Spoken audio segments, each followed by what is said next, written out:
Welcome back, guys. So you asked me to rank these 10 wrestlers, and this is just 10 you gave me. It's not my 10. And you can see it. I probably put it on the side, this side or this side. You can see it on the side. I just bumped the mic to rank them from worst to best. Wrestlers with multiple gimmicks.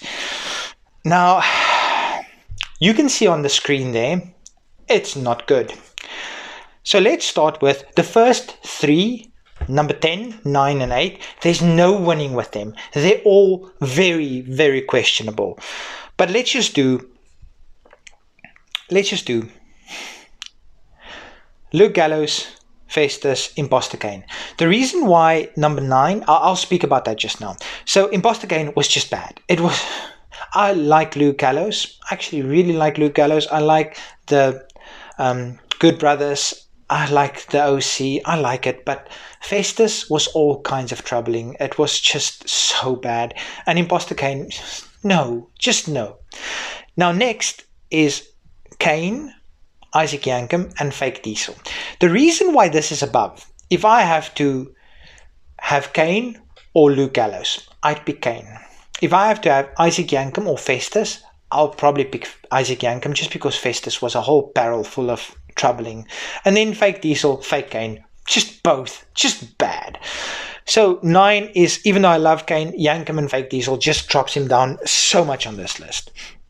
Next is Santino Marella and Santina Marella. The reason why this is not at 10 is because Santino was done for laughs. It was done as a joke. Whereas Imposter Kane, Imposter Diesel, Festus and Isaac Yankem were very serious. So that's the only reason why this isn't at 10, because it was done for laughs. That was the whole purpose. The fact that he won the Miss WrestleMania Battle Royal, that's unacceptable, but it was done for laughs. Was it funny? No. Do I like Santino? A lot.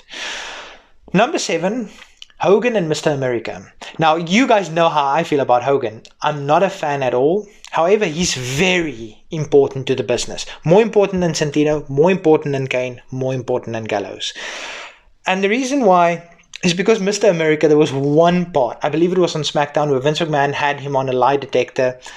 And WWE doesn't often do funny really well, but he did a lie detector, and everybody in the crowd obviously knew it was Mr. McMahon. Mr. America, it was Hulk Hogan, and Vince McMahon did a lie detector, and it came back. He wasn't lying, but he would remove the mask when Vince McMahon was turned around and the crowd. It reminded me of the scene from The Simpsons. Anyway, that's the reason why it's not down so low, because Hogan is important to the business, and Mr. America that one scene was legitimately funny. Number 6 is Bray Wyatt and The Fiend. The reason this is not higher is, are they technically two separate gimmicks because he played it at the same time? I know the one was his alter ego, The Fiend, and the other one was his softer, more approachable demeanor, which is Bray Wyatt, which was still terrifying. And then was, of course, Swamp Bray Wyatt. I don't know. I had a hard time with this and the next one. Actually, scratch that. I'm going to put Bray Wyatt and The Fiend at 5. This is literally me changing it on the spot. And at 6, I'm going to put the Hurricane and Gregory Helms. I think, for me personally, I think Bray Wyatt and The Fiend is a little bit more important to the business than Hurricane and Gregory. Sorry, I said Shane Helms. That was his WCW character. Gregory Helms was his WWE character.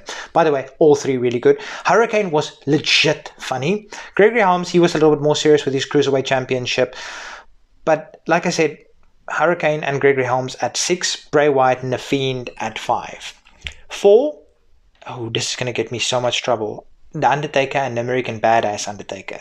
The reason why this is not 1 or 2 is because during his American Badass phase, his work was not as fantastic. Look, he was still one of the best in the world, but his work was not as fantastic as his Phenom or Deadman or whatever the other personas. It was not as good, and he was also a little bit less giving towards younger talent. If you know what I mean, you know what I mean.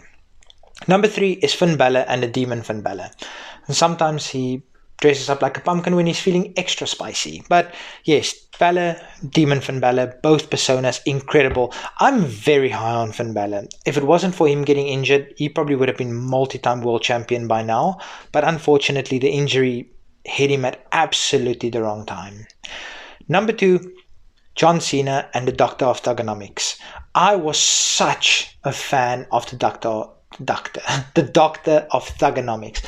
That persona dropped, I believe it was 2004 or 2005.